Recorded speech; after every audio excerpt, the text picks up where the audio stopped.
Alam niyo ba na mahigit 18 trillion pesos na ang utang ng Pilipinas? Ngayon, ang tanong, bakit hindi nilang gumawa ng maraming pera ang pamahalaan para mabayaran ito at matapos na?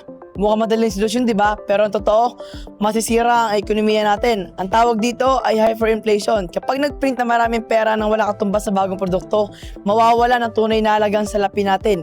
Isipin mo na lang, kapag ang lahat ng tao ay mayroong milyon-milyong piso, ang lahat ng tao ay mag-uuna sa pamimili dahil limitado lang ang ulam o bigas. Ang tindahan, pamilihan, mapipilitang magtaas ang presyo.